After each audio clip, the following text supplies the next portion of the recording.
Good evening, everyone. Welcome to the Paradise Recreation District Board of Directors meeting of February the 11th, 2026. Would you all please stand and join me in the Pledge of Allegiance?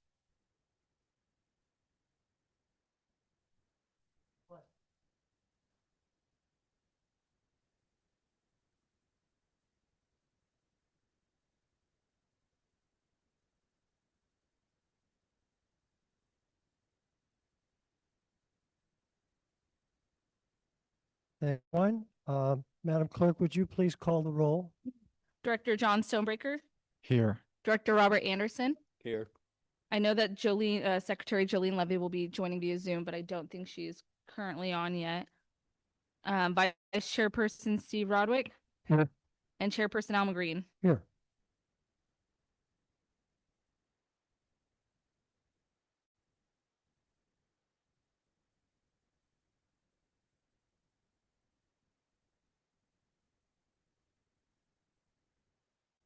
Special presentation scheduled, the first of which is volunteer awards. Sofia Munoz Oliveras, please. Thank you.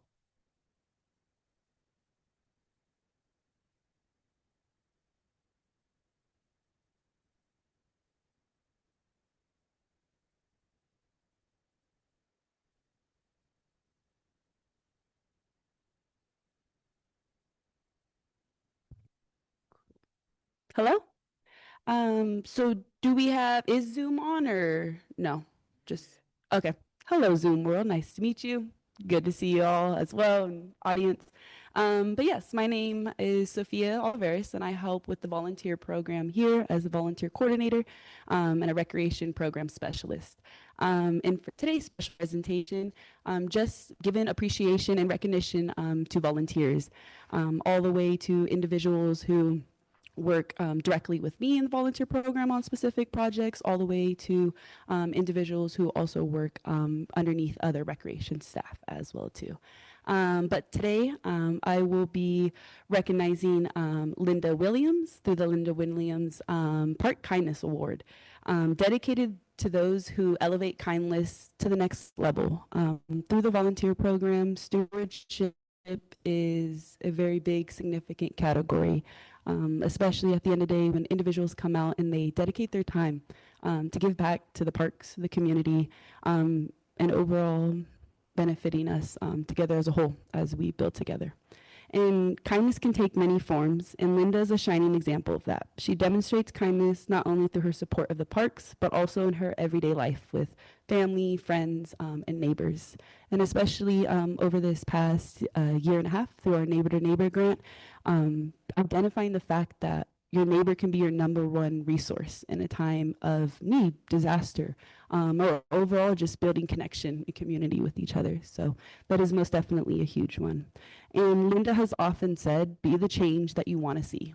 And she leads that exactly to the example, to the T.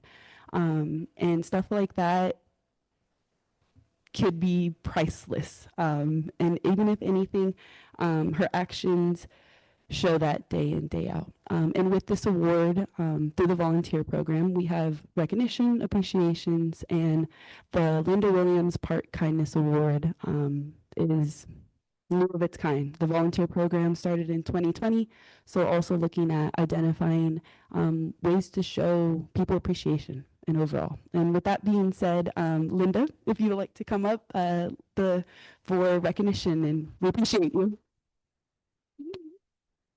Oh, thank you. Oh, thank you. That's fine. Oh. This is as Chris as I'm getting. Thank you very much. So yeah, glad I see you. Glad I can help. Sophia, does Linda want to say anything for the benefit? Would you like to do a speech? Linda? Okay. No? No. Well, we, on behalf of the board, thank you, Linda, for all your time and efforts. It's crucial to our program, our volunteer program, and everybody benefits from you. So thank you. Sophia, I'm sorry.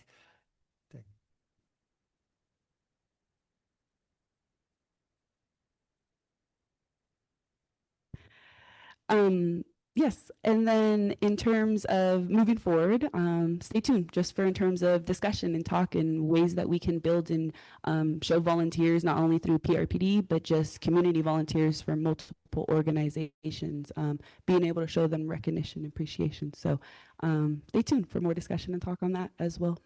And other than that, I'm going to pass it off to Scott for part 2 in terms of something that he There would you go, recognize. Sophia. Just a recognition of you're doing a great job as a volunteer coordinator. Thank you.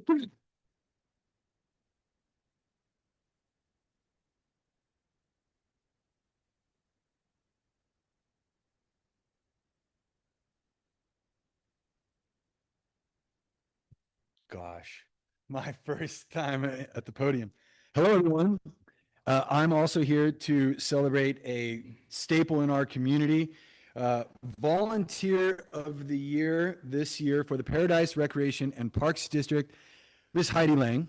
Right over here. Hello, Heidi. We have some words for Heidi. Heidi Lang is PRPD's 2025 Volunteer of the Year, recognized for her outstanding commitment to community programs, from astronomy at the lake to her sold-out canning class. Her generosity, leadership, and joyful spirit have made a lasting impact across the district. We are honored to celebrate her meaningful contributions to the Ridge community. Ladies and gentlemen, a round of applause for Heidi Lang.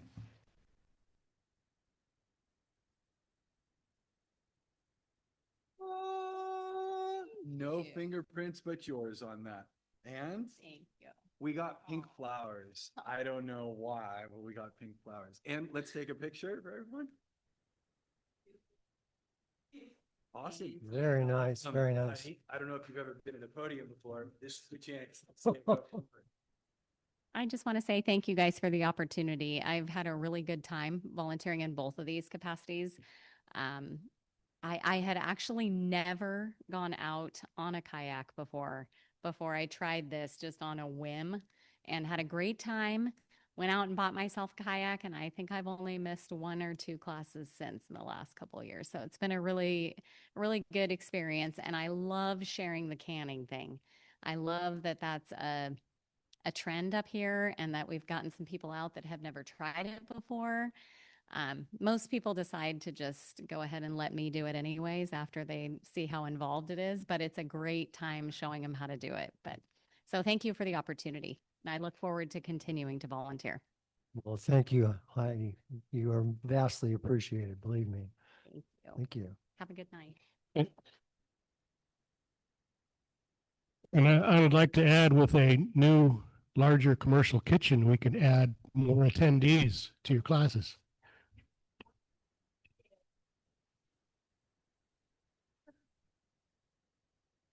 Okay. The next item tonight's agenda is another presentation from Monica Nolan from the Chamber on behalf of the Johnny Appleseed Report. Monica? Thank you very much.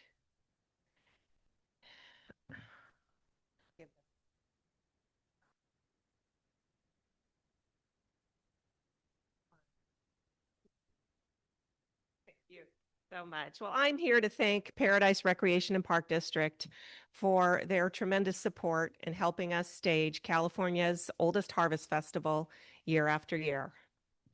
PRPD provides major support in terms of venue, staffing, and, as with every event, constant crisis management, or what I call dragon slaying on site. So today's presentation will provide a brief post-event overview focused on attendance, engagement, and benefits to the Paradise Recreation and Park District and the broader community. Johnny Appleseed Days is a long-standing tradition, goes back to 1888, started right here in Paradise, and that brings together residents and visitors in a family-friendly setting. The event reflects both our shared history and the continued rebuilding and vitality of the Ridge, with Terry Ash Recreation Center serving as the heart of the celebration. I'd like to draw your attention to the chart in the upper right-hand corner of this slide, and it's also in your packet. Attendance estimates are based on Placer AI mobility data. That is a program owned by the town of Paradise, and they allow us to log in and measure stats there. And it reflects adult attendees only. So you can see the growth year over year. We're up to 5,300 adults in 2025. And because that uses cell phone data, it only measures adults. So I would think that we actually probably welcomed closer to 6,000 individuals to Johnny Appleseed Days over the 2 days.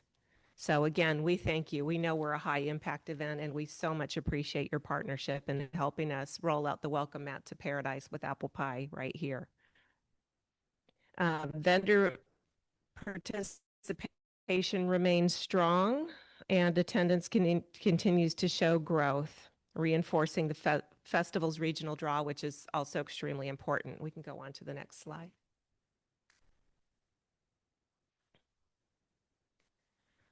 The park Johnny Appleseed Days demonstrates the park's ability to successfully host large family-friendly events. It brings positive attention to PRPD facilities and reinforces the district's importance as a partner in community life on the Ridge. With 111 vendors, and that's 120 spaces, but 111 individual vendors showcasing their crafts. And I know that some of our chamber members rely on this for up to 25% of their annual revenue. So it's hugely important to them as part of their business plan. It provides a valuable platform for small businesses and nonprofits, and the steady flow of attendees translates into sales, visibility, and relationship building, reinforcing the chamber's mission to support local commerce. By drawing visitors to Paradise from surrounding communities and regions, Johnny Appleseed Days supports incremental room night sales at local lodging properties. We are a two-day event, so many of our vendors alone fill up the somewhat scant lodging space we have here in Paradise. And this generates additional taxable spending at assessed businesses in Paradise. You'll see in the center that me work who helped us man the Welcome to the Ridge booth, and that is our campaign. So Johnny Appleseed Days has functioned as a key outreach platform for the Chamber's campaign, advancing community growth efforts by introducing visitors to the Ridge and positioning Paradise as an attractive place to live, work, and invest. We can move to the next slide.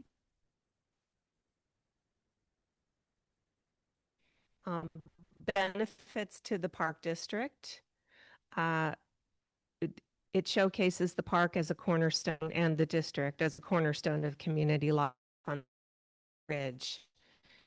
The past couple of years, Paradise Recreation and Park Festival portion of the event through its Neighbor to Neighbor program. So you can see we have the pumpkin races all day, and we have Show What You Grow section over there with people bringing their local produce. And we also offer space to Parks and Rec to showcase their own programs. And that's a huge partnership. We absolutely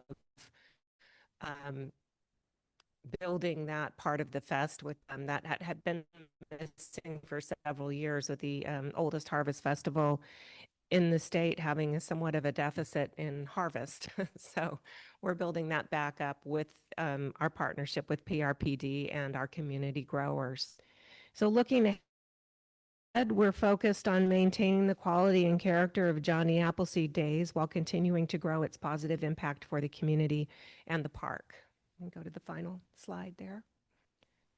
And this is just, again, in appreciation. This is a huge event. I have run this event at 2 different venues now in the 15 to 16 years I've been doing this. And when we moved it back to Terry Ash, it is literally the best thing we ever did in terms of growth, support, and showcasing Paradise in the center of Paradise. So I can't thank you enough, and I'm happy to answer any questions.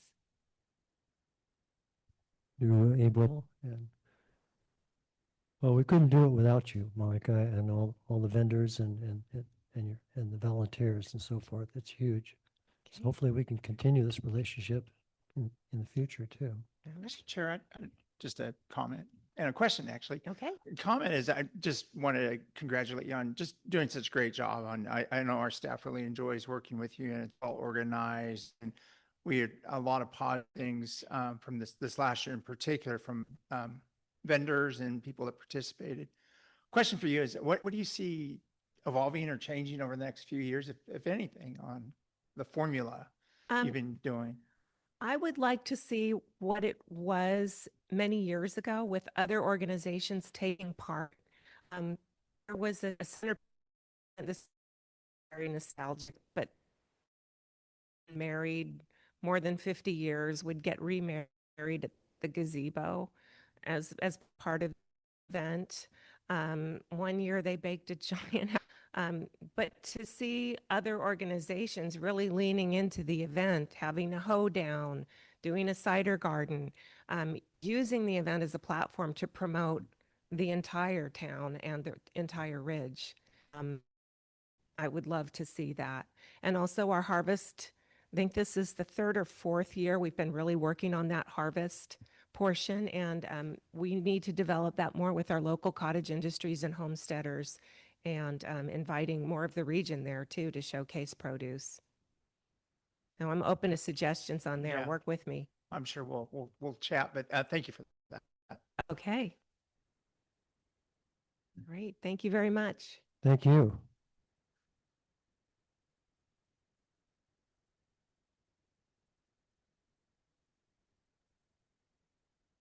Okay, next item of business is item 2 on tonight's agenda, which is public comment.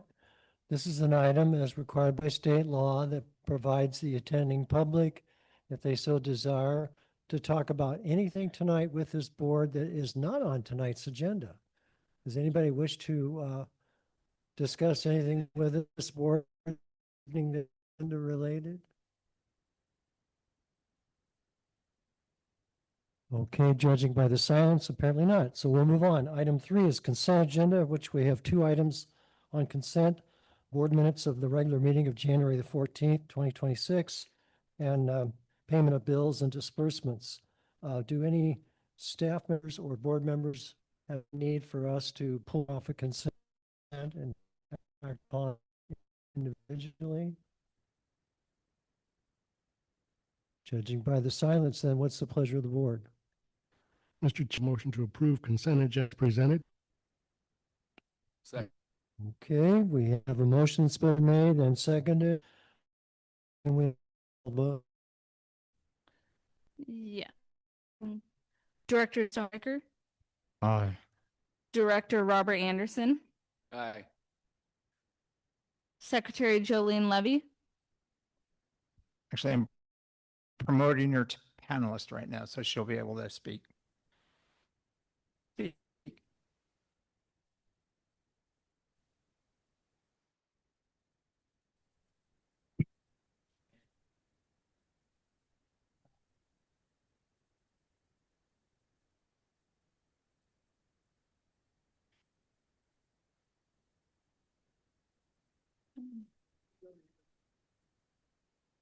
Secretary Jolene Levy. Yes, Hi. Just we're just doing a roll call right now for the consent agenda, and I just wanted to get your vote. yep, perfect. Vice Chairperson Steve Broadwick Aye. and Chairperson Alma Green. Aye. Motion carries with 5 ayes. Thank you, Clerk. Moving on, committee reports. There's none scheduled this evening. Item 5, old business. There's none again for this evening. That brings us to new business items, of which there are 2 on tonight's agenda. First of which is item 6.1, new recreation software system. It's our customary practice that we have staff give us a verbal presentation explanation on this agenda item, and then we open it to the board and ultimately to the public for their input. So staff, could you please start this off, please? Yeah, so there's a pretty detailed report in the packet. Starts on page 9. Yeah, 9. And this is something that has been in the works, I think, for us for quite a few years, looking at some options for improvements to our customer experience. So we've been using this platform called Sportsman for a lot of years, probably at least a decade or so. I don't know if board members may recall, but it's been quite a while. Um, our About 3 or 4 years ago, actually more than that, we started looking at ways to improve it. And so some of that was our staff getting additional training, learning some of the bells and whistles on it, and looking at some different options in which we could do class registrations. Hasn't solved all of our challenges. It is what I would say is a dated platform when you go on it. It's just sort of an older approach, probably was good for its time, but it's been superseded by a lot of other options. Our staff undertook a pretty good process, I think, this whole time. We lay out a set of guidelines, what our objectives were, what we wanted in a platform. So we started off beforehand with kind of the criteria that we wanted our new system to have.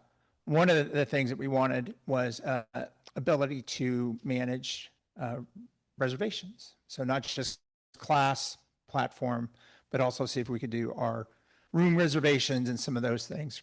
Right now, we kind of have some workarounds that we do. We take almost all our payments through Sportsman, but we do have our rentals, for example, for buildings, go through what we refer to lovingly as the book that is kept under tight wraps and managed that way. It has some challenges. It's a manual system, so we can't easily push out notifications, room availability, and so forth. So we use Outlook and a calendar. Too many details here, perhaps, but the main point is that we're using multiple systems to achieve something that we wanted to have something a little bit more streamlined approach. We cast a pretty wide net looking at different platforms. Some are just very expensive. So if you look at kind of what a lot of municipalities like to use, there's a couple of systems there. They're very pricey. And, I think that became kind of prohibitive for us to look at. This is a relatively new platform, from Recreational Technologies, RecTech. Some of our stuff referred to as Rec OS. But the genesis of this platform was essentially people's frustration on the current status of what was out there and trying to make reservations and registrations a bit more like scheduling an Airbnb or doing a Lyft. So kind of more modern approaches to it.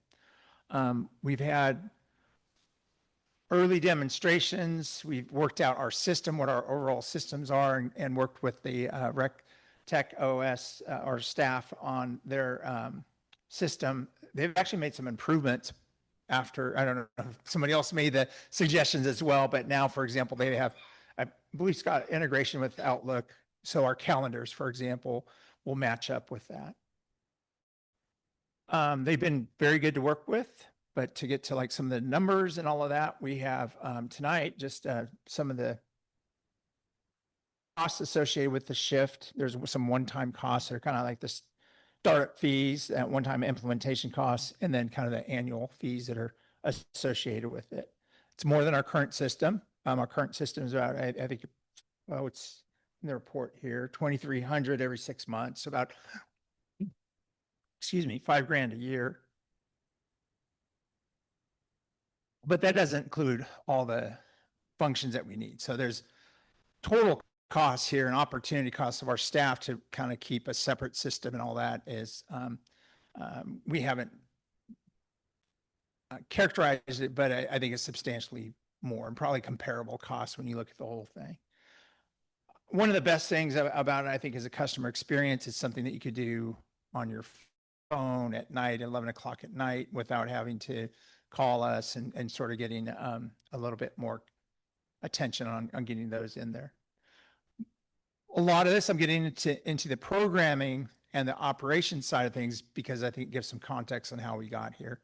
The board action we're looking at for tonight is to engage with the company, the vendor, and with the costs associated there. And upon legal review with our lawyer, have enter into agreement.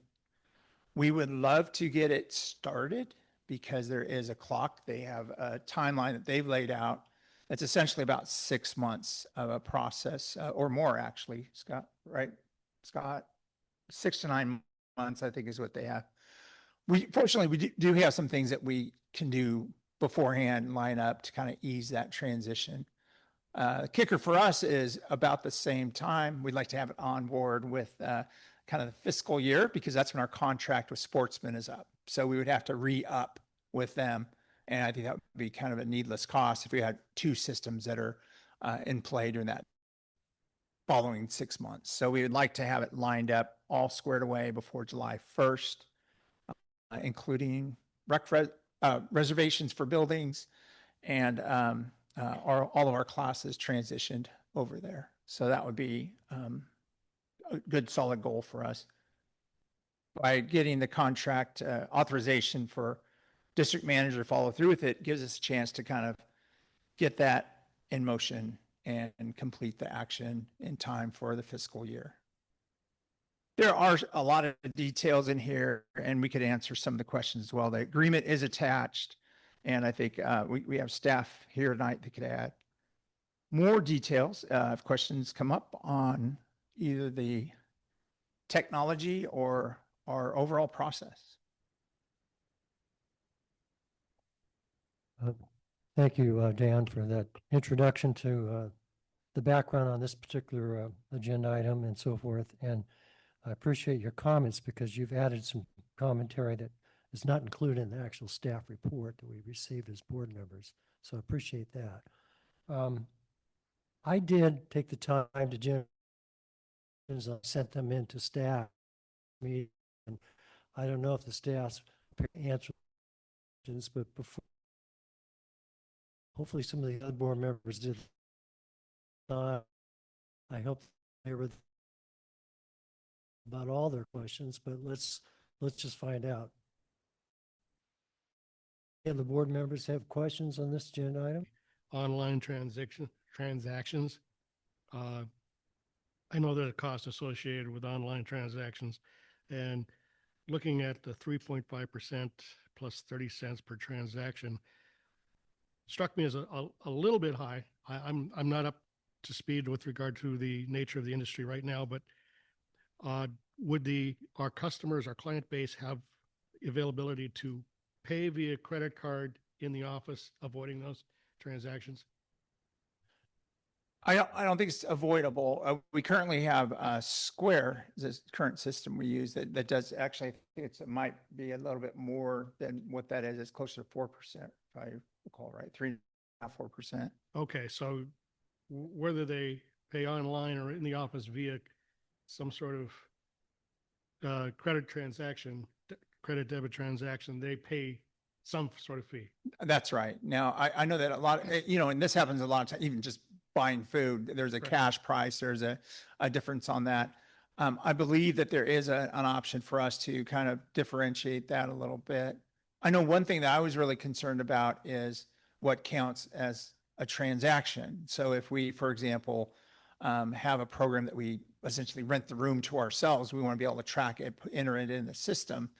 And there is a way to do that to where it doesn't incur costs because, obviously if you're not charging ourselves, there's not a cost on that. Money doesn't go from right internal pots. And so there is a system approach they have for handling that.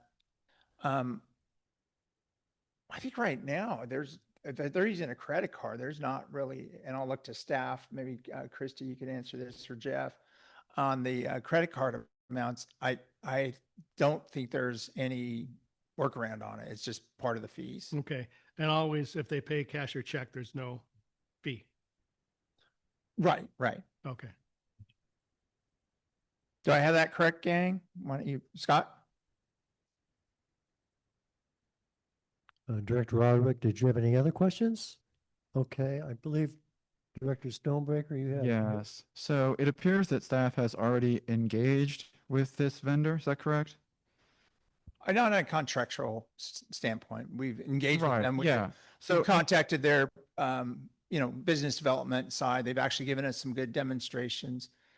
We did that with some of the other candidates as well that we're looking. that was my next question.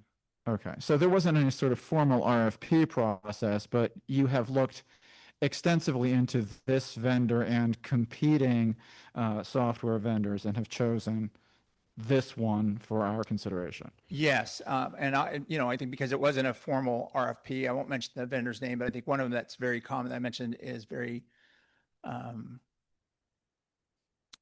well appreciated by larger entities. So cities will use it.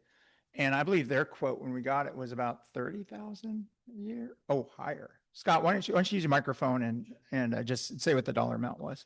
And I can look it up, but I don't have it out in front of me. Yeah, their startup fees were double what their current group is. So we're with RecTech, one of the most popular groups in the nation.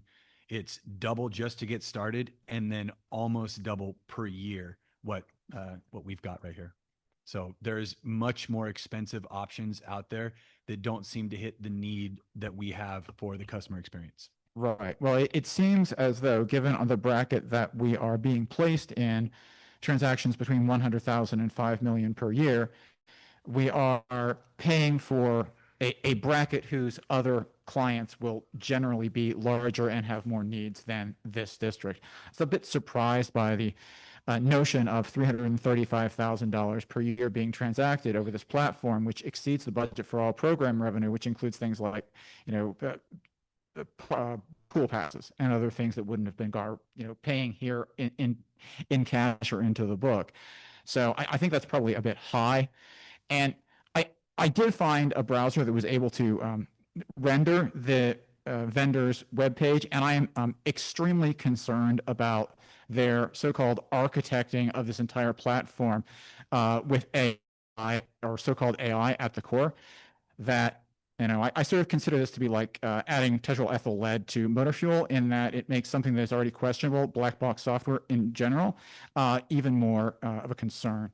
So I have made many comments to Board of Supervisors about the county's dependence on proprietary software being locked into service contracts, and that the vendor has the opportunity to ratchet up the rates and put us in a bad position in the future. So, I feel as though the amount that we would be paying, even if it is only $18,000 on $335,000 of revenue, that still seems like quite a steep charge. And I wanted to know whether other vendors were offering a better rate. Sportsman is right now, but their platform might not do everything that our customers need. So I just wanted to express my reservations about this particular vendor, about the rates, and about, for example, the vendor trumpets AI refund evaluations. And I'm not sure that that is the way that we want to be going.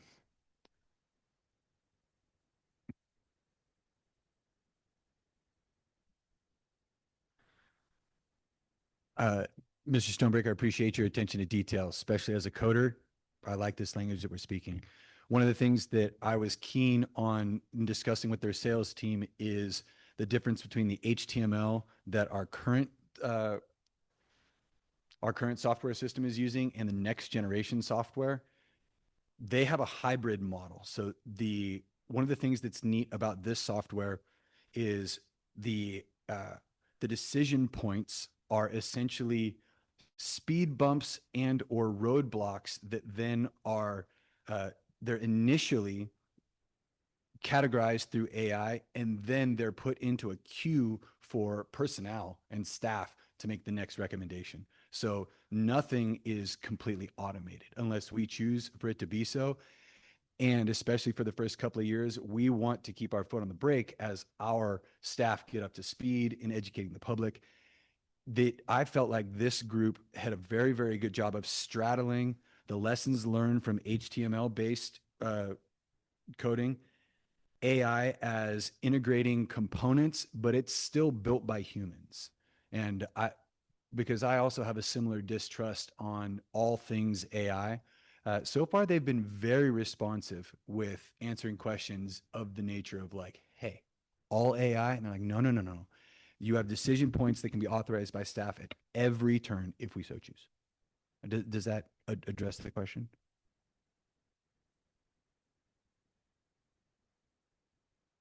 Largely. Okay.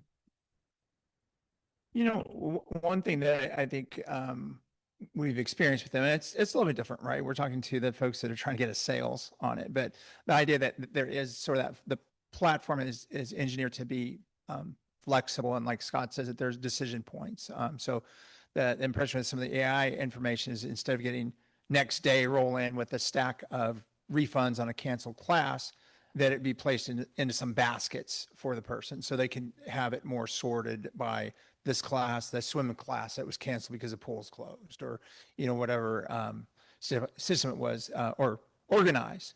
But it would be a person making the decision on refunds, especially.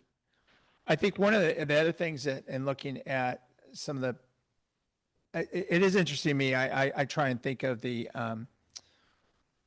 business model and what the company's trying to serve. So to some extent, this reminds me a bit of Streamline, the company that we use for our website right now, which is decidedly going after special districts and small government, local government. I think one thing here is, unlike the platform that Scott's talking about, we're such a small fish to that other platform. They upcharge because they're not really interested in that size project. And whereas I think that this group is looking at rec districts, smaller districts. Rec is what they do. That's their niche in here. So there's not doing a whole bunch of parking tickets and whole bunch of other types of facilities. So they've been very responsive, I think, when we've asked questions, and have even made some of the changes. There was something else I was going to mention too, that we had mentioned to them as an upgrade. They said, well, we're working on it. And then I think they rolled it out. Do you recall what that was? Yeah, it was Outlook. Because I thought there was something else though too. There's a couple of things that even since, we've been talking with them for 6-8 months now. One of the things we noticed is general vibe. Dan just alluded to this. Most of the other companies that we talked to almost look down their nose at us a little bit, like such a small company. They didn't close the sale fast enough, so they subbed out a set of salespeople, and that happened in several times over the course of the last couple of years. And that was very off-putting for the nature of our small community and our district. And those items show up in the user experience big time, as in that's a colder company. We go with a warmer company. And that was a key decision point, especially when it comes to the design of the software. So over this course, have you received any direction from any committees on this process, or has this been entirely staff driven? I'll speak to that. It's been, we've reported back to the board about a need for it, but it's been staff looking at the platform. This is an operations. So, as far as policy goes, we want to have good customer experience. We want to have speedy implementation. For the board to dive down into the details about the book up front or how their workflow is, it becomes a little bit challenging. It's not the same sort of, I think, software needs as you might have putting an RFP out for a very specific type of software. So it kind of blurs that line on being kind of the policy issue here is, do we want to go with this company for this type of agreement? Certainly some oversight, I think, coming back. But I think for the board to really dive down into, it'd be a mistake to have a policy level body making an operational level decision for us on the ins and outs of the software. Well, then I will ask one additional question. So I'm concerned about the structure of the contract itself. This is basically their boilerplate template treating us as a client rather than our contract, have other vendors treated us in this way, and have other vendors required us to promote their business on our website in the way that Rec is trying to? Um, yeah, I'm not, go ahead. uh, how do you see Rec promoting themselves on? Oh, this is interesting. This may simply be a marketing amazing coincidence. They're marketing the group that they put the template name for their example website I'm aware of that. was Paradise. And so when I got the marketing, I thought that they had this crazy cool marketing program that Targeted for us. was targeted right for us, but they just used the Paradise Recreation and Parks District. It's Paradise Parks and Rec, actually.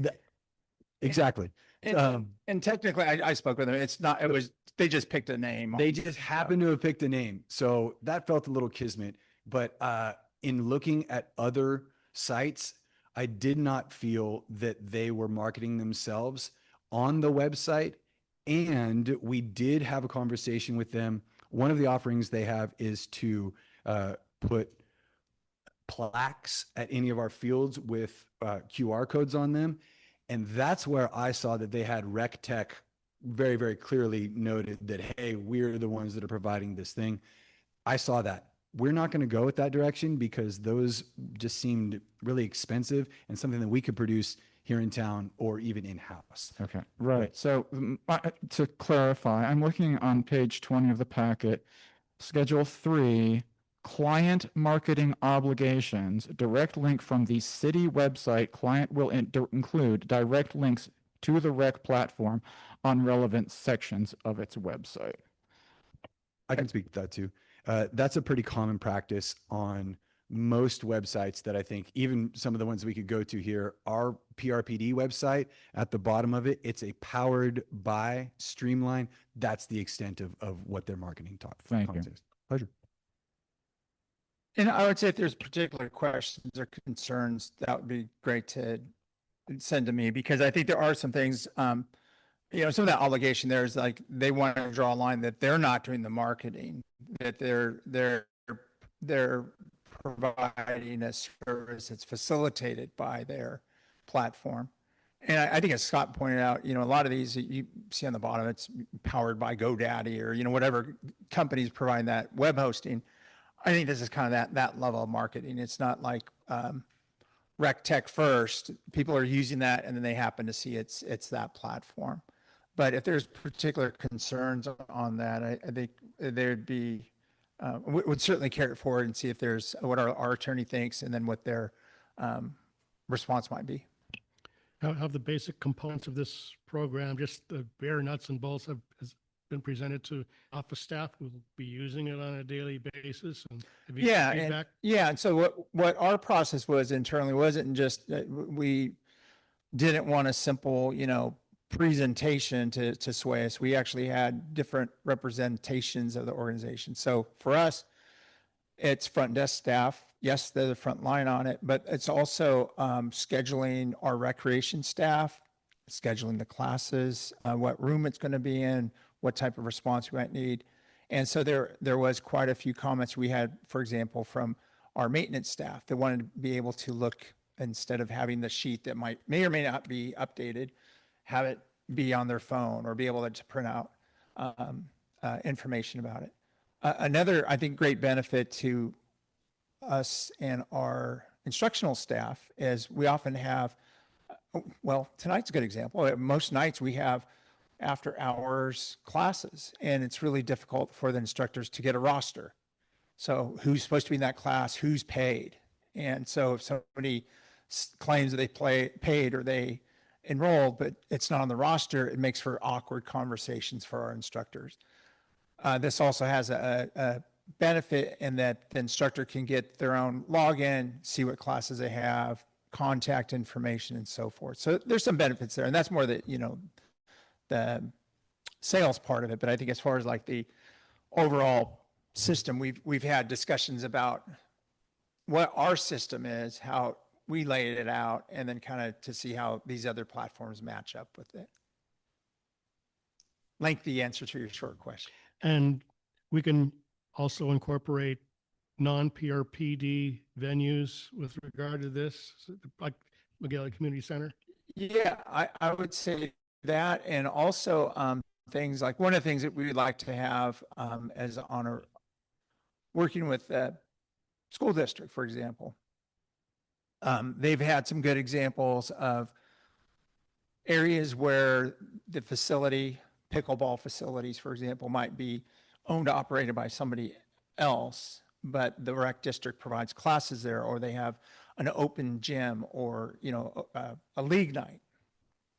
So you can block all that off and build a new platform, and then it makes it for easier squaring up. When did the park district use it? Did somebody else want to reserve it? And they had some, yeah, like Scott said, at the courts would have our own QR code. We could put our own, not their signs. They could scan, a person could scan it in and line it up a class or use of that, reserve that court for a different date. So it's made for a lot less conflicts in areas that have overflowing pickleball courts and all that. We'd like to use more of the high school and I mean school facilities, right? They have beautiful courts right now. And so we'd love to use that not only for our classes and leagues, but also for open sessions. But if we can't communicate to them, hey, we need the lights on tonight, or that type of information, it makes it for a slow process. So that's one of the advantages it seems like this system has solved. Did you have any local school officials present at some of these demonstrations? When the staff is doing the detail? System. So it's a way of us being organized so we can convey it to I them. see. But Okay. I don't see them as having access to the system Okay. necessarily. Director Anderson, did you have any questions you wanted to pose tonight on this agenda item? How about Director Levy? No questions. Okay. As I stated earlier, I generated some questions that I sent in electronically to staff. Is staff prepared to address some of those questions? I don't have them in front of me, but Yeah, I think we did receive the question. I think staff can answer at least most of those. Scott, you had some of those.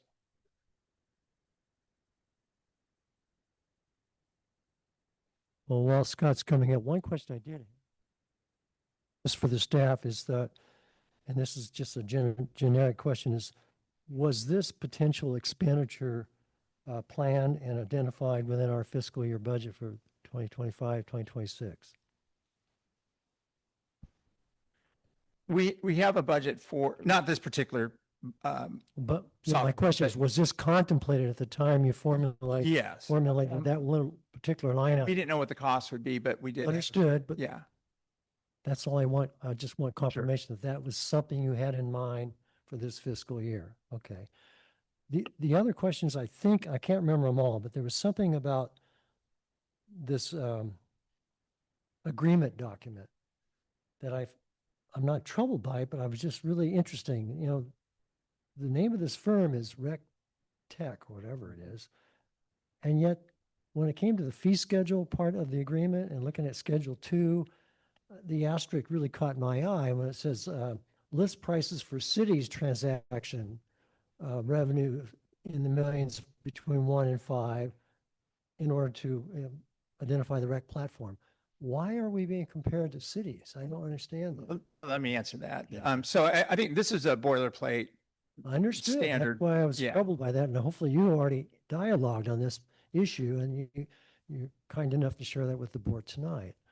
I think for them, it's just probably their common boilerplate. They switch each time that goes for somebody And else. that would be caught on legal review. On legal review and it changed throughout the document. In fact, what we try and do in our documents, for example, is we would simply call them vendor and not the, and you'll see that in the report, right? It says vendor pretty defined early on.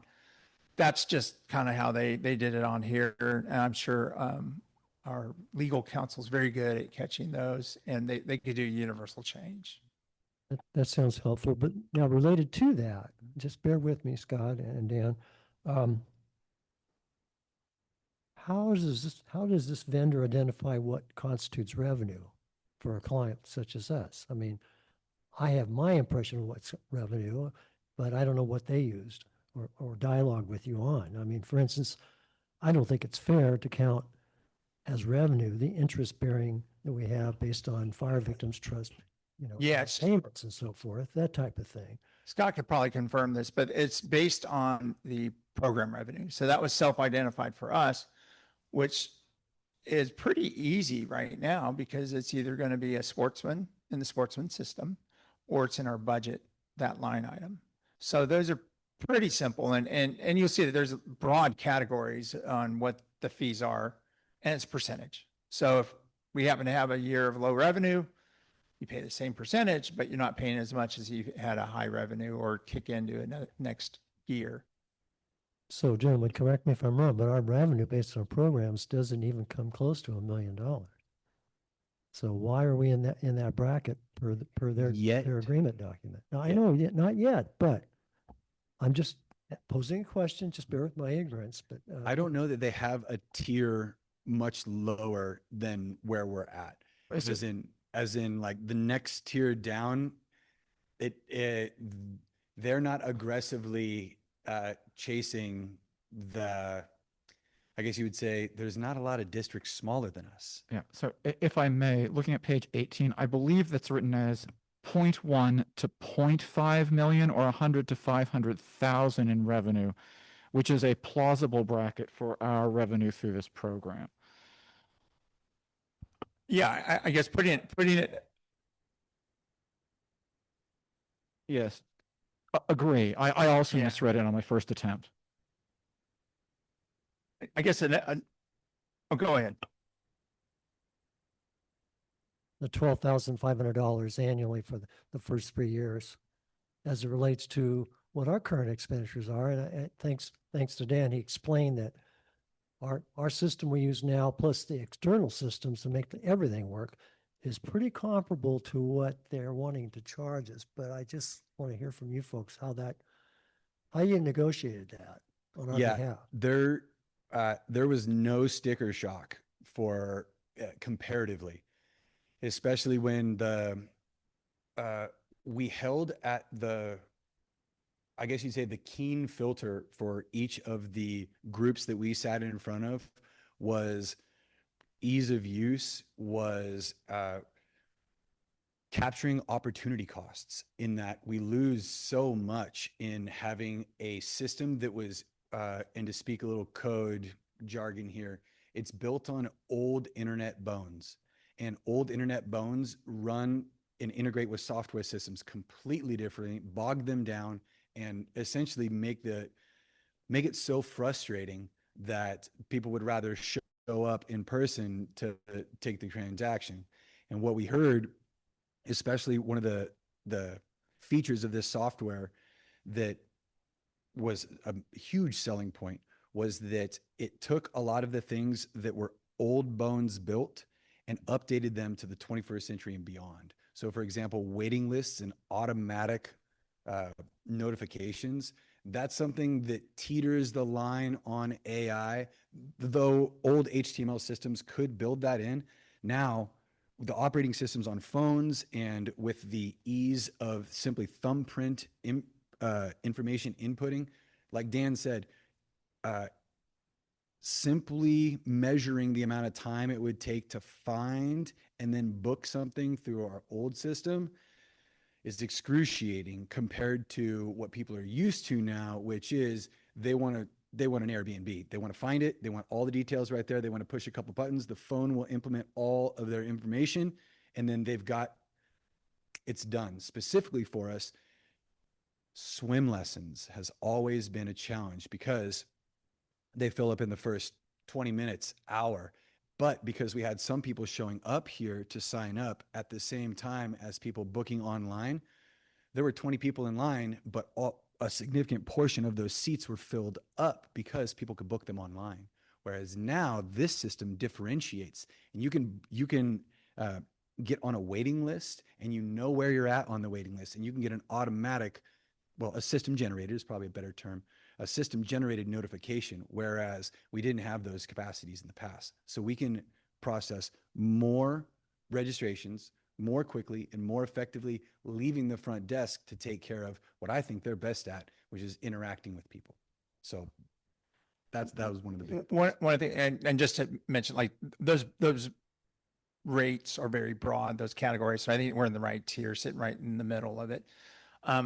They had a very compelling presentation at one of the conferences in which they used to, I think it's Sunnyvale, it's a Bay Area entity, municipality. They would view success as a room full of their staff on registration day. And they realized that that's a failure because they were gearing up for a lot of staff there online. People would come in person instead of what most people are doing right now at home in their pajamas, 10 o'clock at night after the kids are going down. I want swim lessons for the kids. And so there's a different approach to it that you queue up in there and you can get it all squared away. There's also that ability to not have to enter the information each time, which our current system does. I mean, there's a bunch of reasons why we'd want to upgrade it, but I think it is a simpler experience for our customers. We're leaving a lot of, I think, funds on the table because I think people get frustrated with our system. It's taken away from their class experience. They're either waiting to come in, see somebody in person, or they're not doing it. So we'll see if it. I suspect we're going to see some increases in our revenue because of a better system. Well, thank you. What I have to say is that just one member of this body, I think it's the right policy for us to pursue something like this. It's long overdue, quite frankly. We just have some very simplistic questions. That's all, because we don't do the deep dive as policymakers. But I am kind of curious in the agreement document. This is just an example, I suppose, because it's a bit dated. And there was something in there, I think, related to Schedule 2 about implementing a discount if a contract was done by a certain date. Now, nobody answered that question that I submitted. Well, that's because in person it rolls off the tongue a little bit better. We missed that window in that we had been working with them pretty closely most of last year, and they wanted to close the deal by the end of the calendar year. And we ease ourselves into the new year here at PRPD. So we didn't have enough answers to our questions to want to put that in front of you yet. So we missed out on that discount. And I'm sure that I don't want to lean into that too much. I don't want to speak for them. They've already been incredibly kind to us. So the nature of that discount was $4,000. So because we didn't get it done by the first of the year, that discount is no longer available to us. I wish that was pointed out in the staff report originally, because it wasn't, but that's fine. That's behind us now. So we're not eligible for that slight discount. I mean, you're a sweet talker, Al. There's no harm in asking. Just No. Well, I'm thinking the same thing. If while legal review is underway, maybe you could still try. Yeah, You know, I think that's it, right? We don't want to ask them for discounts if we come back and don't talk to them for another 6 months, right? So No. want to have some clear direction so we can start that Well, hopefully, conversation. whatever decision made tonight, that might be part of the direction you get this evening. So, any other questions from the board members? Just a comment, and this might already be the case, but should we approve this tonight or whatever company we may end up going with, I would recommend full disclosure pricing with regard to any kind of service fees we have when Yeah. booking. So, if it's happening right now, great. If not, I think we should. We were talking earlier about like policy, I guess, conversation that we would, that may be one that we need to have. So, like how do we forward those fees as per their agreement? That we might have some discretion on it. So that might be worthwhile. And I think another thing would be, I would like us to come back if it moves forward tonight with a demonstration when it's kind of ready for beta testing, basically. And then kind of an update, like how is it working out after it's implemented? Because I think there's going to be some, growth spurts to it, but we want to, kind of show it and have if our board understands it or has suggestions on how to improve the platform, that's going to make the whole system better. So And should we approve this and when training rolls out, I would recommend at least one member of the finance committee be involved with regard to, at least the initial training. Sure, we can do that if, yeah. Any other comments from the board? At this point in time, we'll open it up to the public. Is anyone in the audience wishing to speak to this agenda item?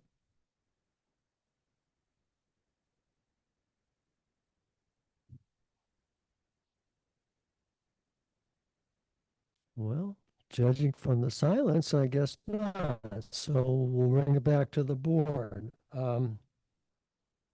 Gentlemen and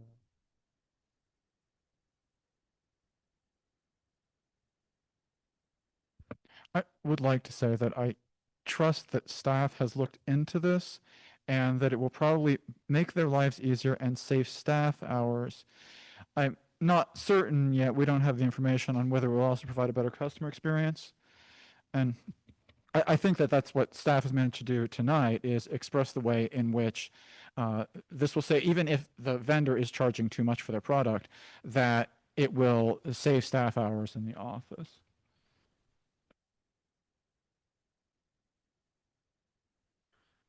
So, Mr. Chair, I move to authorize the district manager to sign the agreement with vendor upon legal review. may I ask before that's seconded, does that motion also include authorizing staff at a later date, once we're underway with this, that we have a demonstration? I think that was pointed out. Yeah. Well, you got it. Okay, no, I didn't. Your motion stands. I'm so sorry, Steve. Okay, as stated. Is there a second? Second. Okay, we have a motion's been made to authorize the district manager to sign the agreement with vendor upon legal review, and seconded. Madam Clerk, can we have a roll call vote, please? Director John Stonebreaker, Yes. Director Robert Anderson, Aye. Secretary Jolene Levy, Aye. Vice Chairperson Steve Rodwick, Aye. Chairperson Alma Green. Motion carries with 5 ayes. Thank you, everyone. Moving on, item 6.2, Piranha Swim Team Agreement. Jeff, I think you're on, buddy. Can you give us a presentation on that?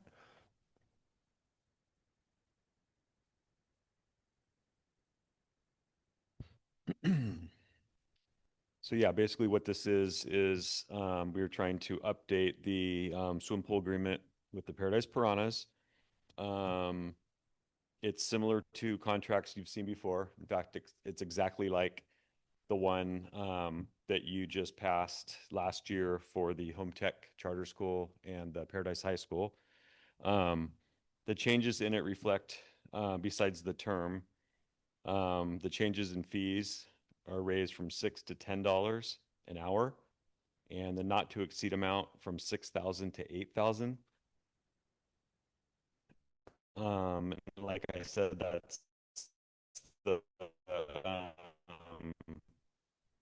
similar, same contract that we have with the other two teams. So we just kind of use that same formula.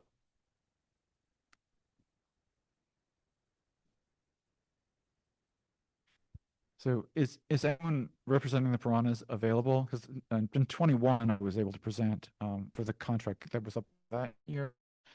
I have questions about, do we know Piranha swimmers there were last year, or how many are expected this summer? That year, we don't have a member of the Piranhas here tonight. Yeah, and this their season is like early May through July. Yes. Okay. Yeah. Okay. Any other board comments or questions on this agenda item for staff? Good staff report, Jeff. Appreciate it.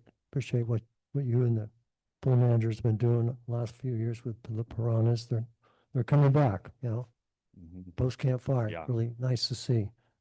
So at this point in time, if there's no further questions from the board, we'll open it to the public. Does anyone in the audience wish to ask staff or the board any questions on this agenda item? Hearing again silence. What's the pleasure of the board? We have a recommendation before us. I'm happy to see our pool being used during that time, so I will move to approve the agreement. Oh, I'm sorry, authorize the district manager to complete the agreement. Okay, we have a motion made. Is there a second? I'll second. Thank you, Director Roderick. We have a motion that's been made by Director Stonebreaker, seconded by Director Roderick. Madam Clerk, we have a roll call vote, please. Director John Stonebreaker, Aye. Director Robert Anderson, Aye. Secretary Jolene Levy, Aye. Vice Chairperson Steve Rodwick, Aye. and Chairperson Alma Green. Motion carries with 5 ayes. Okay, thank you, everyone. Moving on, item 7, District Report 7.1, District Staff. Dan, you want to kick it off, please?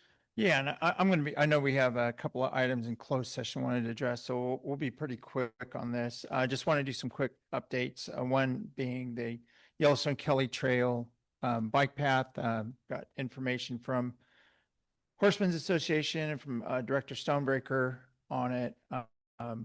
Staff moved pretty quick on it with the town staff and came up with some remedies there. So we'll see how actually this weather right now, it'd be good to see how it's holding up. I had the opportunity Yeah. on my way down, and the armored channel is doing just what it's supposed to do.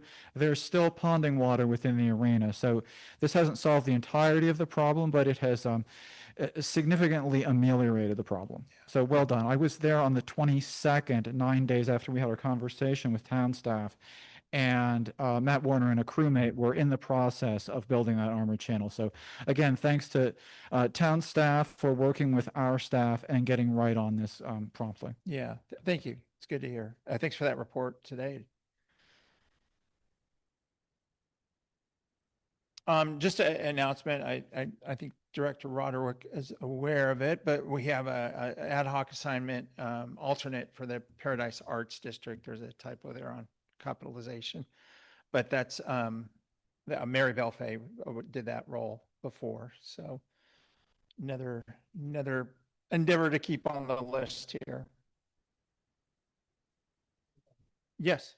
I may just have one item just for Director Roderick's benefit. That organization, PAD, used to be known Patch. I think they're having their next board meeting this week, and it's going to be a Zoom meeting. And so, Steve, your email address has been added to their staff person, so you'll probably get notification on that. Thank you. You probably noticed if you are partial to playgrounds, we had new bark, engineered wood bark placed on all our facilities. We were able to get a pretty decent rate for it, which was nice. We're working out the bugs on the PCC building. We have had a internal staff monthly meetings there, and when we're adding each week something there. So it's coming along, and we'll have a more full report the next couple of months on where we're at with everything, including fees and so forth. One point on that, I see in the budget numbers where PCC granted or donated, gave us $100,000. Is that for the infill? Yeah, so they've been able to, as they're going through and winding down their operations, whatever proceeds or remaining assets they pledged to us. So they provided us with the first one, which we hope will have additional ones. But yeah, $100K check, which was a nice addition.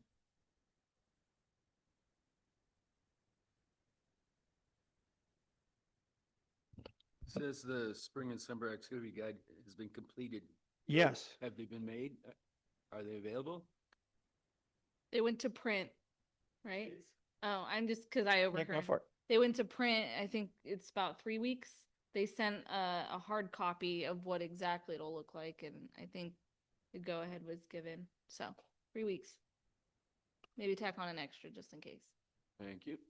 It's posted online though, with our website, just so you know, Robert.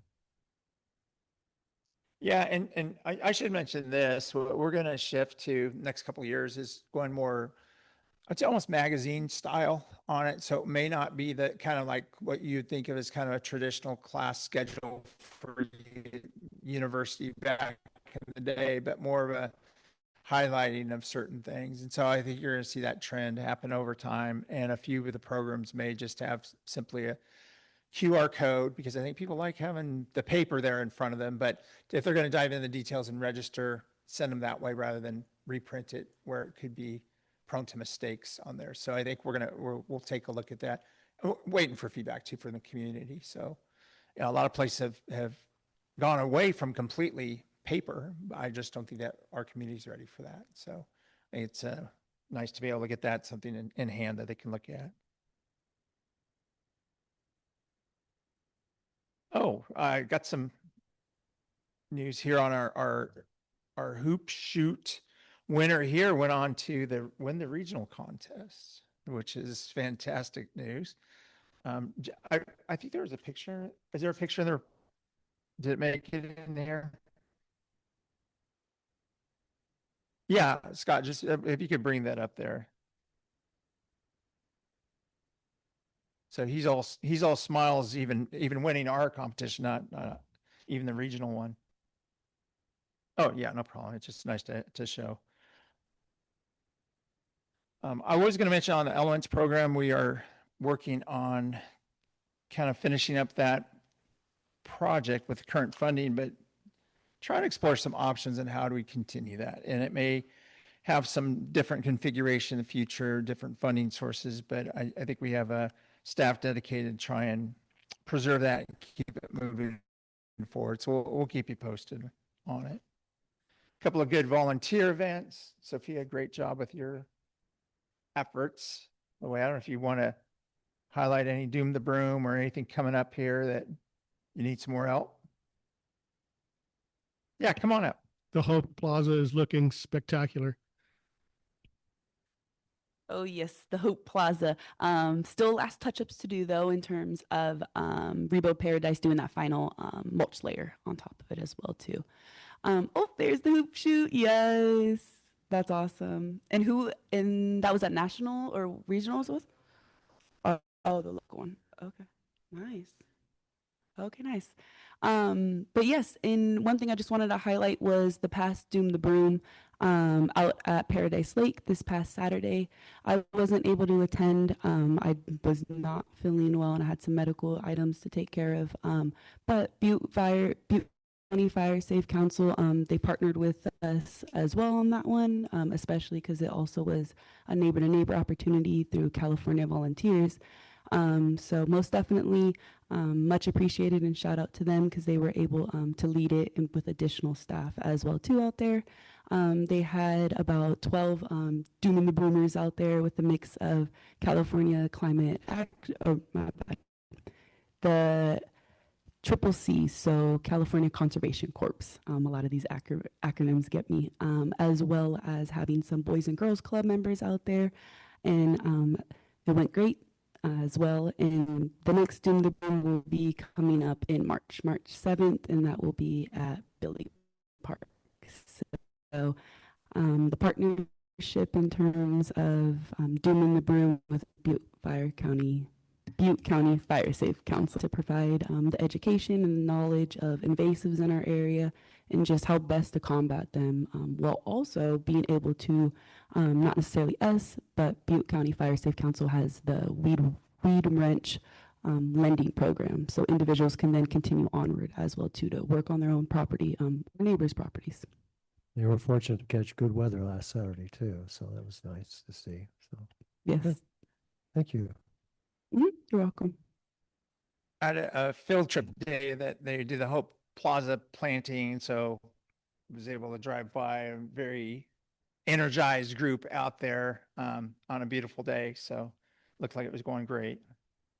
Just a couple of other quick notes. One is we've had a longstanding relationship with Honey Run Covered Bridge Association.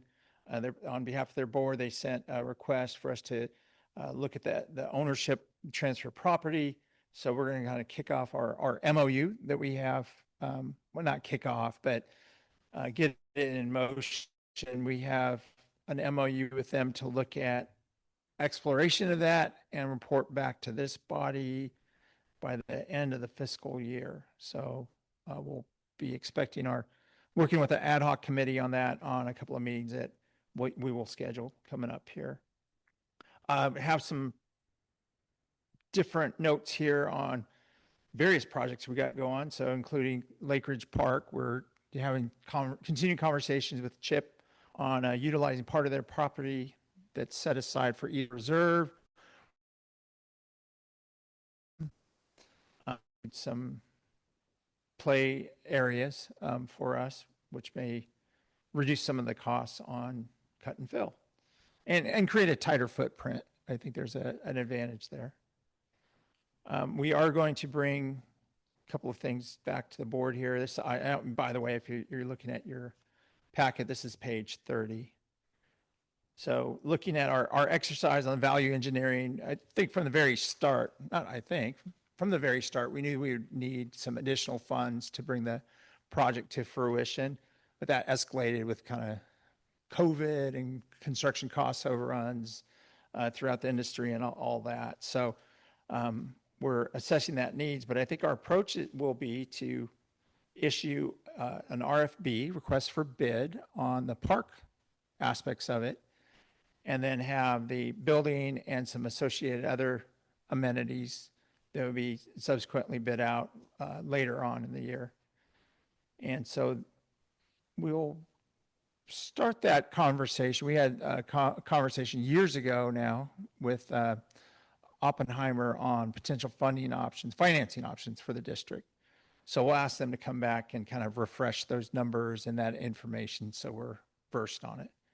But that will be considered, brought to the board certainly for consideration later on in the year. Aquatic Center, moving forward with that items, and there's some details on the information there. Shop building, that also is getting restarted, that discussion.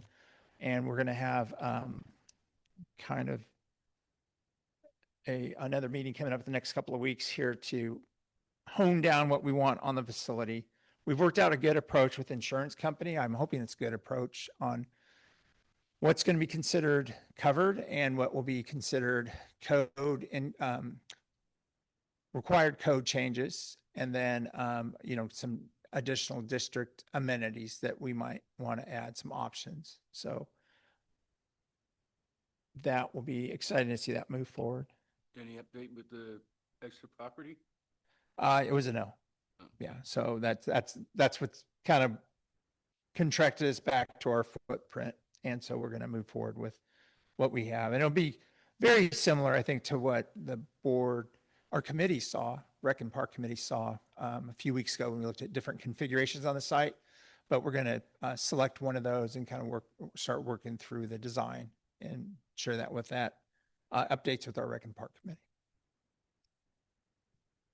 Lots of pictures, lots of information attached. Be happy to answer any questions folks might have. Any questions from the board members concerning the district report?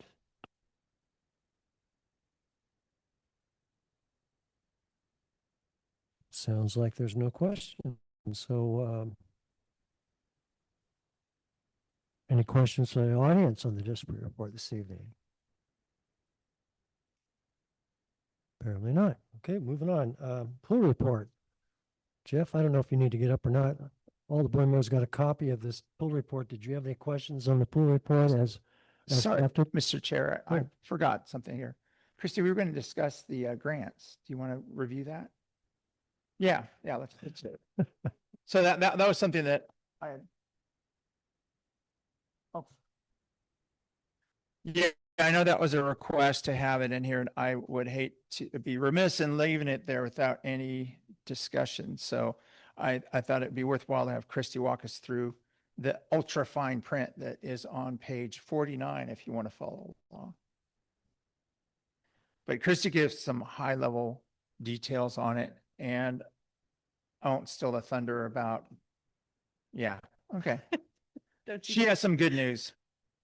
So I have the advantage of having a tabloid sized version of this, and I apologize to you for the packet size. I want to include as much information as possible to, provide transparency to the public, and also, for your oversight role in this process. I want to make sure that you guys are kept informed. So I did, when in preparing for tonight, identify a couple of errors that I had made accidentally.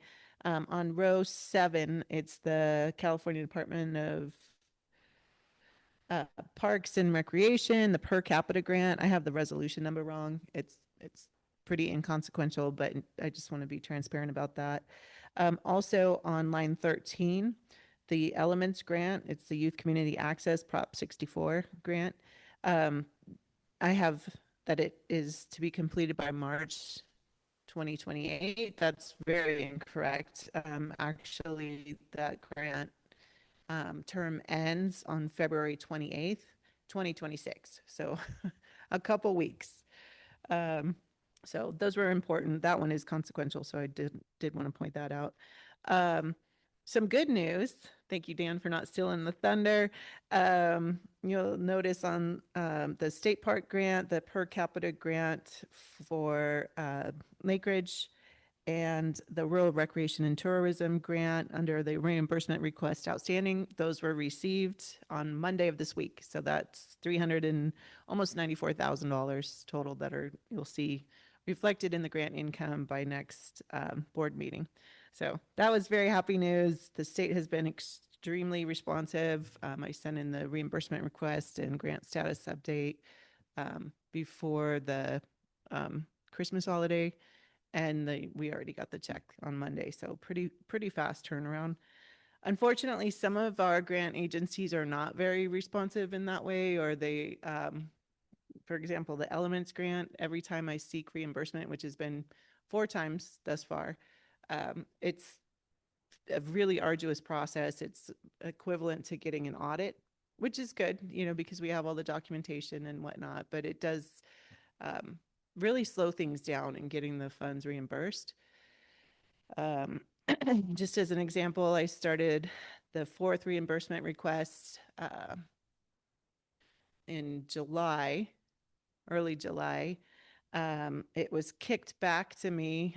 My mom passed, and so I dropped the ball on it for a couple months. And then when I got back to it, there was a lot of back and forth, and it seems that every time, this is the 4th time, their process has changed, their requirements have changed, and so now we do things this way, or this is not allowed, or you have to include it on this other form. So it's really time consuming and pretty frustrating sometimes, but we're working through it, and that one's almost over. They do withhold 10% of requested reimbursement funds until the closeout of the project and successful completion. So that amount outstanding is reflective of that. One of the expenses that was incurred, it was pre-approved by our grant administrator. They then disallowed the expense, so I pushed back. They will allow it. I just have to get a better invoice to them. So that was important because it's around $1,500, and I don't, it was pretty infuriating to have that one denied when we had gotten pre-approval for it. So, so that's in the works. Yeah, you can see on the neighbor to neighbor grant, that's on row 18. We got special permission because we have so many partners to seek reimbursement every month instead of quarterly, which has greatly helped out our nonprofit partners who have, can't wait that long, or private business owners that can't wait that long, like Deja Vu Nursery. You can see that we're, being the outstanding reimbursement request is reflective of the amount expended less what we've already received. So that's fantastic. I wish every grant operated that way. Some grants, for example, the Trails grant, that one we can't seek reimbursement until all the agreements are completed with all of the land partners through which the trail will run. So U.S. Forest Service slowed us down significantly. There's a big logjam there for a couple of years. Dan can speak to that if you want to, but hopefully we're getting through that process. But also the district doesn't want to put a lot of money into building the trail, even in parts of the land that we own, just in case, if something goes awry with, one of the other land partners that we're working with, the Bureau of Land Management, for example, U.S. Forest Service, and then we would be not reimbursed for any funds that we've directed towards that project. So I applaud the district manager for that, being a careful steward of district funds, and while wanting to move the project forward, it's, fiscally responsible, I think, to wait until we have all the I's dotted, T's crossed, so that we make sure that we get reimbursed when that project work does start. Yeah, and with that, I will invite questions if you have any, or Any questions from the board? I love your format. oh, good. Yeah, Thank and, you. thank you for sharing that with the entire board.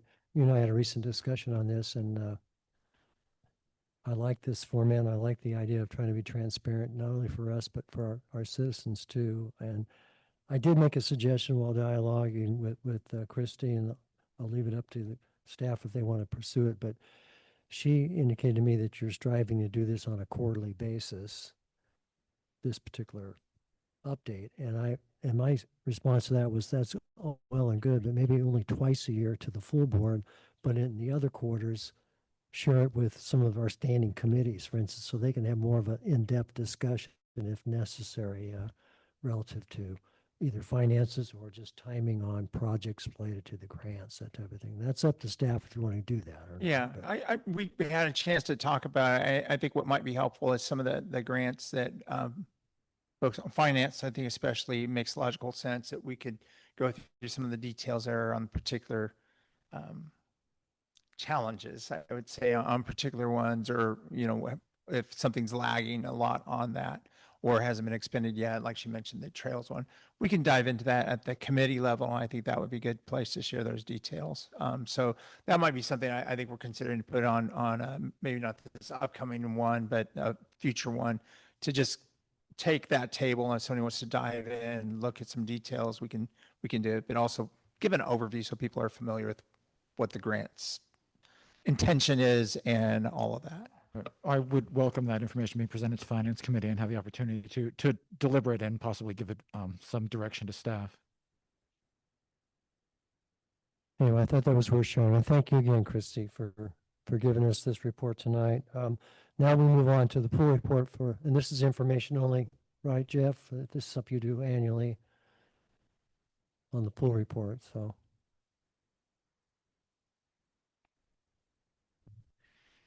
Yeah, this is the annual pools report, the Concal and Paradise Pool, and hopefully everybody had a chance to look through it. I don't really want to sit up here and read it to you. I'm hoping everybody had a chance to read it. The big highlights from it: we had a really good season at the pool. We were open 7 days a week. If you recall, the Paradise Pool, the Concal Pool stayed open 6 days a week, closed on Sundays, which the small staff out there appreciate. We were able to move to 7 days a week at the Paradise Pool. The first time since before the campfire that we used to be open 7 days a week. The income was up at both pools. The participation was up. The swim lessons were up, and we can look at the sheets with all the numbers on them here in a minute. The aqua aerobics class was way up. We had 2 very successful movie nights at the pool, and those were sponsored by the Neighbor to Neighbor program, and they're like events in themselves, where the movie nights, we're out there till, gosh, almost midnight by the time we clean up and everything, and it's a lot to ask of these young guards, and they do a really good job, and some of them have been there all day already, so those are tough days. We pulled off 2 movie nights. We also had the 3 swim teams at the pool, as you know. We also had the Boys and Girls Club using the Paradise Pool 3 days a week for their summer camp. And then we had the PRPD Golden Feather Camp using the Concal Pool 4 to 5 days a week.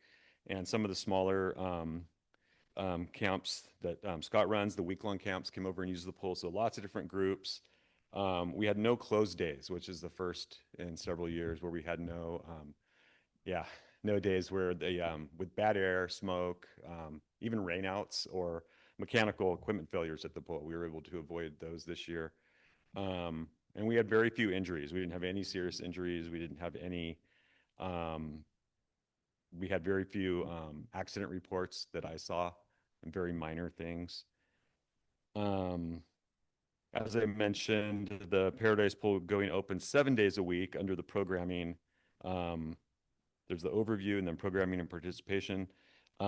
We did average 34 people over the 14 Sundays of the program. So it did seem very worthwhile. You know, on the Sundays, obviously, you're not having swim lessons, you're not having aqua aerobic. So that number's a lot lower than our average daily attendance. But below that, you see the numbers, individual program, individual participants in each program area. And I'm not sure if there's any questions yet. Go ahead. I'm just kind of skimming through it. We had a good staff in 2025. We're trying to figure out which ones are coming back for 26 at this point. Several of them will need to be recertified. But if we get a good group returning, we won't need to hire as many new people. As I mentioned, the income was up. And part of that was we raised fees. We did raise fees for the recreation swim. We raised it from $4 to $5, and then the swim lessons we raised from $50 to $70. Very few complaints. I think I had one complaint all summer that I heard on the swim lessons fee. Got some different photos in there. You can see one of them is of a movie night and several swim lessons. We started a lifeguard employee of the month program, and that seemed to go over well with the staff. Not sure if you want to go on and take a detailed look at the attendance pages. I think we're fine, right, Ward? I don't think you go any further with this, but I just wanted to comment regarding the attendance that at Paradise Pool, it looks like the bump in rec swim attendance is basically identical to the number of Sunday swimmers that we had. And it was good to see that there was no drop off due to the increased fee. thank you for sharing that, officer. Quick question. If I remember correctly in your report, Jeff, that you pointed out that we recently purchased some new equipment. I think it's for CPR purposes. Is that correct? Yeah, that was actually the year before. We were able to purchase Okay. some of the CPR mannequins or the dummies that Right. we used to train. So do we have in-house enough people certified where they could give instruction on CPR to other groups if we want to invite groups from other parts of the community to become trained and certified as such? We do. That's one of the things we've been wanting to do, and it hasn't happened yet as far as training anyone outside the pool staff. We have one individual, the Concal pool manager, that is certified to do that. But we're actually working on the Paradise pool manager has an interest in that, is looking into getting certified to be able to teach as well. I think that'd be great if we can encourage that person to do so, because if we have more than 2 or 3 people that have that qualification, then we can offer that service to other public entities here on the Ridge. And they can have annual CPR training or whatever. Now, just a thought. I'm not saying you have to do that now, but it might be worthwhile when we get to that point.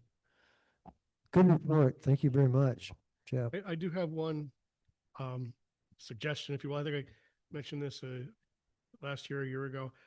Shade structures. Everybody's huddled next to the oak tree as the sun shifts.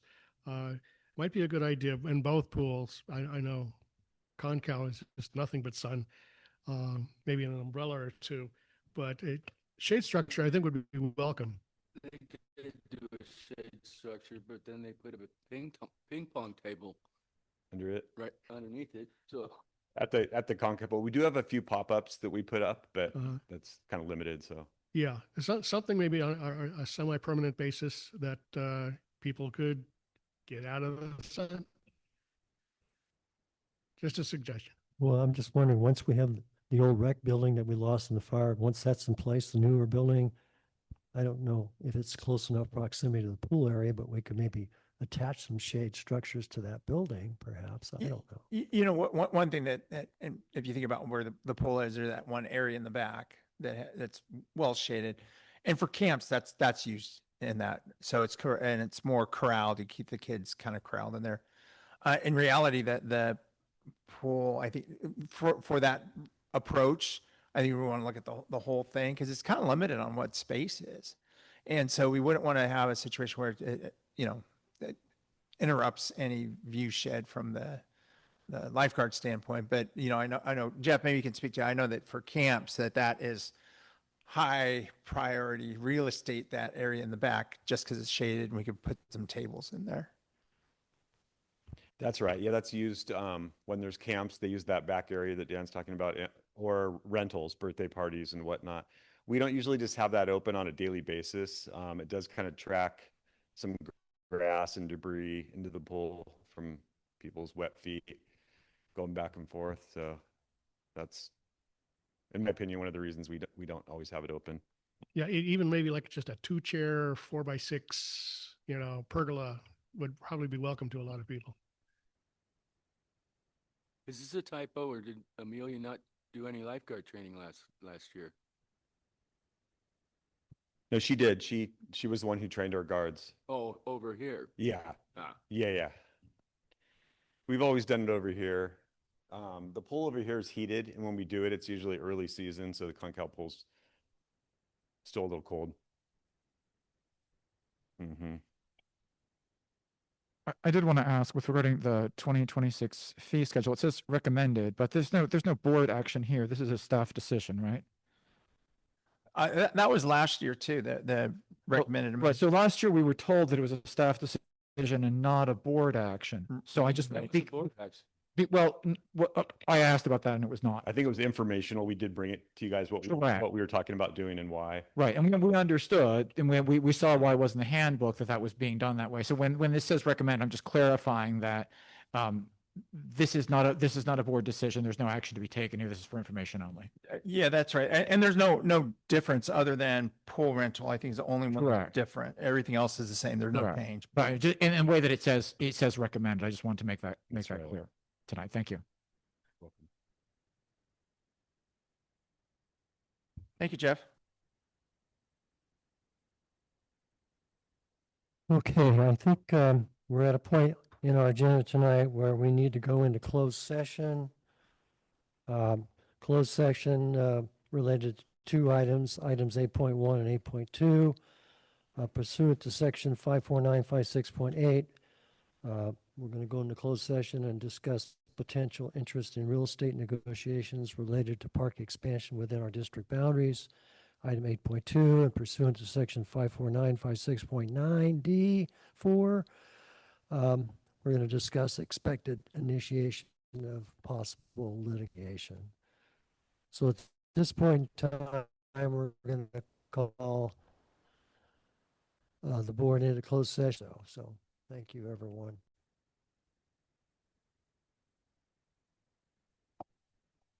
Let the record show that we have now returned from closed session, and relative to the first topic of discussion, potential interest in real estate negotiations related to park expansion within district boundaries, the board discussed this with staff and gave direction to staff. Secondly, the second item that was discussed was expected possible initiation of litigation.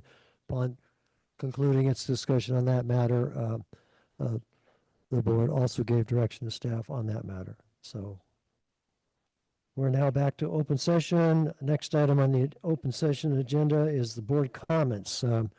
Historically, we ask the board if they have any comments they want to share with the rest of the board this evening on things that they're involved with that may have some relationship to our district's interests. So we'll start with you, Jolene. Do you have anything you want to share comment-wise with the board? I don't have anything to share at this time. Okay. Then we'll go to Director Stonebreaker. So I regret that I missed the PID meeting on the 21st as I had to stand vigil in my front yard as PG&E, who had cut down one of my trees early last year and then cut through my front gate to mutilate 2 trees while I was in the hospital wanted to take down another one of my trees, which could potentially clip one of their lines if it was uprooted in a typhoon. And spending 6 hours in my front yard really reminded me why I had moved to the upper ridge. It was a overall good experience, though there's always the possibility they might come back. And then on the 22nd, I had the opportunity to bike past our staff working on the new armored channel to take the water from the culvert away from the horse arena on my way to the BCAG meeting, where they discussed an item that had been brought up by a constituent, and the board chose to have that item agendized. So they got a report from staff on that. I had a couple meetings where I attended of nonprofit boards to understand how other entities continue to operate. And I did have a very good experience last Friday at the CHIP groundbreaking ceremony for the apartments on Lake Ridge. And a conversation with one of the other attendees about how they would like to have a home there brought to mind Sylvia Thompson's application for a one-bedroom cottage on the property which adjoins the property, which will now have 64 homes on it. And if we have the opportunity to agendize items here, I would really like to agendize a non-objection certificate with regards to the rezone that Sylvia Thompson had applied for. I could go into this at some length. The district manager is very well aware that this was a constituent who had lost her home in the Camp Fire and had to move into what had been a rental, which was too large for her. And she has recently moved to Chico after the district manager sent a letter to the Board of Supervisors opposing her request to have a home on that piece of land overlooking the reservoir. So the number of the other agencies that I attend, there's a spot for decision makers to have items agendized. And I don't know if that's here or if there's some other way to do that. But there are a number of items that I would like the board to consider, and that would be my first priority. Okay, Director Anderson? Nothing tonight. Okay, Director Roderick? I've got a couple of things. I just want to announce the rescheduled grand reopening of the Paradise Expanded Animal Shelter. It'll be on April 4th from 12 to 3. That's a Saturday. It's a chamber event, and it should be well attended by both humans and animals. And so come and enjoy the new expanded shelter. Also, I took place in the Hope Plaza planting, as did Supervisor McGreehan or Director McGreehan, and it's coming along very nicely. And it was an excellent community effort, and it was part of the neighbor to neighbor as well. That's it. Okay, and as for myself, some of the activities I've been involved with that somewhat are related to our district since our last board meeting on January the 21st, as part of my obligations as being a member of the board of directors for the California Association of Recreation Park Districts. We had a board meeting on that date. It was a Zoom meeting. It sounds like arrangements are underway for designing our annual conference that will take place in Monterey the latter part of that month. And I understand we're going to have some attendees from this district attending the conference, which is a good thing. And possibly with this conference, for the first time in its history, there may be a golf tournament associated with the conference, which is going to see how that plays out. But anyway, on the 22nd, the very next day, I attended a Zoom meeting with the PAD board of directors, or the old Patch organization. And it sounds like their main thrust right now, even though they have a MOU with our district, is they are primarily pursuing and looking for interest in the establishment of a Paradise Arts District, formally adopted with designated boundaries and so forth, and that's sanctioned by various other entities, whether it be the town of Paradise, ourselves as an entity, and others. And also, in the meantime, their discussion centered on possibly inviting other nonprofit artistic organizations to become maybe members of PAD. Such as, I forget, the ballet folks, what they go Northern by. California. Yeah, that or possibly um, there's a writers group here in Paradise, that type of stuff. These are artistic talents and so forth. They might have an interest. So that might be further pursued and come up on their next board meeting. On the 24th of January, I did a drop-in visit at the Hope Plaza. I was really pleased to see how that went with our volunteers, as us as a co-sponsor through a neighbor program. That plaza's really looking good, folks. Then I'm happy to report that on the 30th this month, myself and Vice Chair Roderick, we, along with our district manager, we had several full-time staff and part-time benefit staff members assemble, and at our expense, we conducted a staff appreciation breakfast at Cozy Diner. And I think that was well attended. It seemed like it was a good event.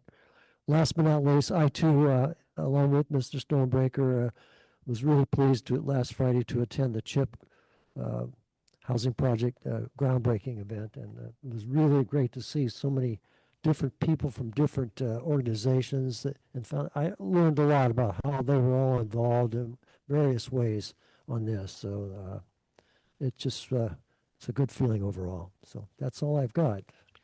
I've got one more. The latest edition of the Paradise Animal Shelter Helpers newsletter has been out for a while. Ignore the grand opening date because we've changed it, as I mentioned, but there's also an article on canine recreation and covering the Leslie Morrow Dog Park. And it's just a small write-up on there to give it a little more exposure to the general public. And it's a good overall newsletter. It's not online as of yet. The last one is, but I'll leave this copy here for anybody who wants to peruse it. And that's it.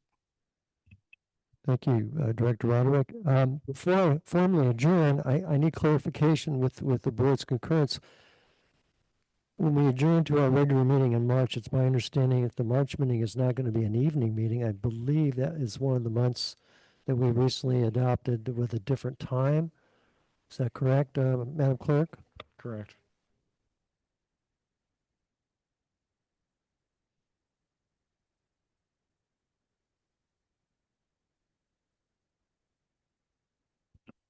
Why, this is the meeting I missed, I guess.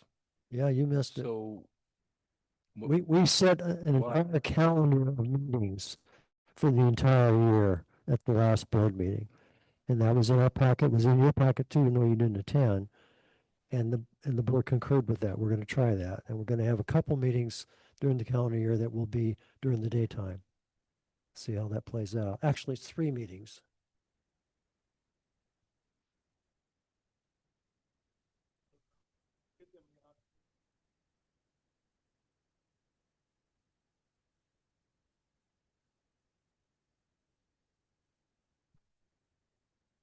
Well, we changed what was in the packet.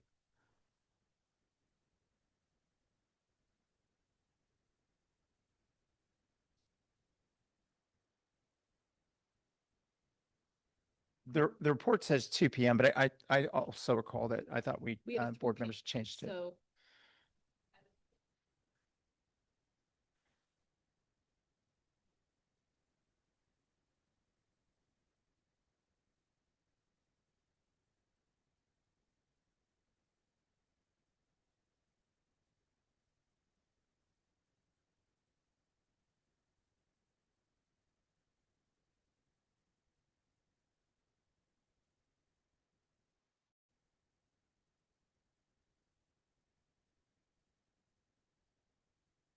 Yes, I'm going to declare this meeting adjourned to its next regularly scheduled meeting in the month of March 2026 as agreed upon previously by this board.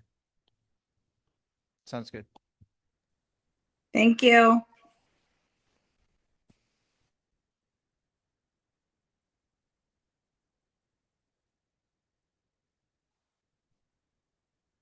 You don't have